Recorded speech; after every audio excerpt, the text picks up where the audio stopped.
Hey everybody, it's Mark Eischen here at Taproot Fields with my boy Jamie Hunt. Jamie's gonna put me to work today. What are we up to, brother? Hey, so today we're gonna stake up some of these raspberries. We started propagating them this winter, so we took some cuttings, got roots on them, and we just planted them in our food forest. So you've used the term food forest. For those who aren't familiar, like me, maybe, what's a food forest? How does that differ from a garden, or So when we look at a food forest, there's a lot of diversity. A lot of times in a garden, you'll say, hey, I'm gonna put a tomato plant here. And you might weed around it really well, and you might have to water it a ton. What we're looking at for a food forest is to let nature do its thing, just help it a little bit more. Okay. So where we're standing right now in the Walnut Grove, we amended the soil a little bit when we planted in there so that it would hold some moisture, but we're really gonna let these plants do their thing in nature, how they were designed to be. Maybe a little bit of trimming here and there, but really let it develop the forest.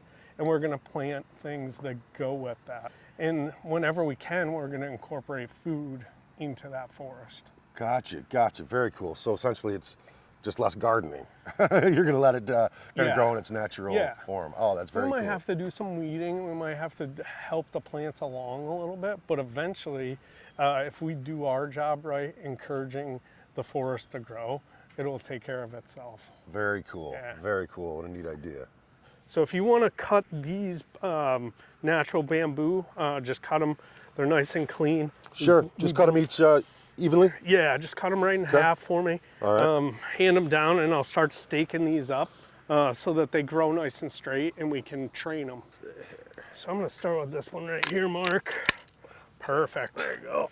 And like I said, we bleached these so that there wasn't any fungus or anything on them that would affect our plants. And really all that we're gonna do is just put them in our wires. And we're just gonna train them to have something nice to grow on, nice and straight. I've always thought that you couldn't really plant successfully around walnuts. You're absolutely right. There's a thing called juglone that the walnuts give off, and the walnuts will not let certain seeds germinate. We found that these raspberries will do real nice in here, a lot of berry bushes, and then we should probably take a tour around. If you want to go around here, I can show you the other bushes that grow. Oh, nice. Yeah, here. yeah, I'd love to. Cool. So we planted some pollinators up against the rock wall. We put some cover crops in, but we also have some trees that we started that grow great in our Walnut Grove as well. So this is a black currant. We'll let it get about this tall. Nice. This big. And it grows berries on all these. Yeah, yep.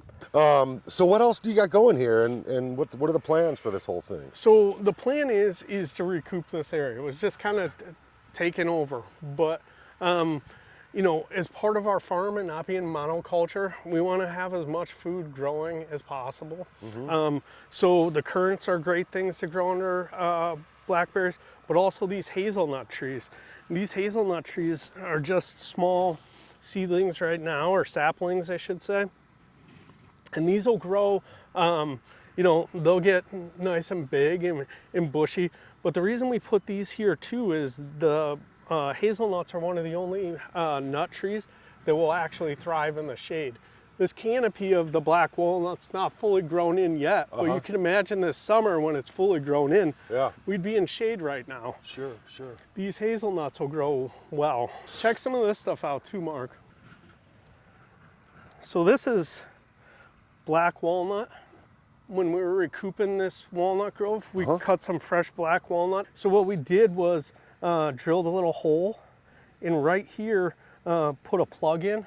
That's the plug's inoculated with mycelium, which are the starts of mushrooms. Yeah. It's that white stuff that you see. Yeah. So we plugged it in the hole, and then covered it with beeswax. We're keeping it nice and damp. In a year or two, this whole log will have mycelium growing in it, and we'll have lion's mane's mushrooms growing on it. So cool, man. Well, all right, here we are, Taproot Fields in the burgeoning food forest. This is going to be really cool. Thanks, man, for explaining it to us. Yeah, thanks for helping me out. Got it, brother. Anytime. Yeah.